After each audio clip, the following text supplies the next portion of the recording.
صحیح تبلیغی وہ ہے جو مرکز کی ہدایات کے مطابق تبلیغ کا کام کرے، اور غلط وہ ہے جو مرکز کی ہدایات کو چھوڑ کے اپنی مرضی سے کام کرے۔ ابھی تک ہمارا چینل سبسکرائب نہیں کیا تو فوراً سبسکرائب کیجئے، ساتھ ہی بیل آئیکن پر کلک کریں تاکہ مزید آنے والی ویڈیو ہیں وہ آپ کو وقت پر ملتی رہیں۔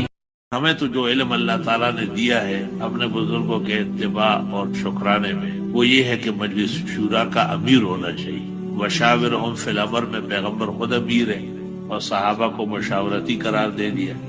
وامرہم شورا بینہم کی یہی تفسیر متفق کی گئی ہے۔ ابن جریر نے اب جامع البیان میں اور ابن کثیر نے تفسیر میں، آلوسی نے روح میں، مولانا اشرف علی صاحب نے یہاں بیان القرآن میں نہایت مفصل کلام کیا ہے۔ دارالعلوم دیوبند کے مفتی اعظم مولانا حبیب الرحمان صاحب نے ایک رسالہ لکھا ہے اسلام میں مشورے کی اہمیت، اردو زبان میں ہے، وہ چھپ چکا ہے، وہ دیکھ لیا جائے۔ امیر کا تقرر اور امیر کا تحت شورا اور شورا کا تحت الامیر، یہ قرآن کریم سے ثابت ہے۔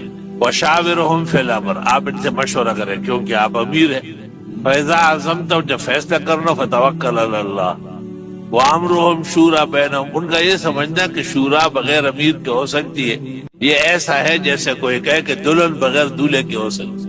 قطعاً غلط۔ تمام روایات احکام سلطانیہ اور جتنے بھی قضاء اور افتاء کی کتابیں ہیں ان سب میں ہے کہ امیر کے لیے شورا چاہیے، شورا کے لیے امیر چاہیے۔ ہمیں تو جو علم اللہ تعالیٰ نے دیا ہے اپنے بزرگوں کے اتباع اور شکرانے میں، وہ یہ ہے کہ مجلس شورا کا امیر ہونا چاہیے۔ وشاورہم فی الامر میں پیغمبر خود امیر ہے اور صحابہ کو مشاورتی قرار دے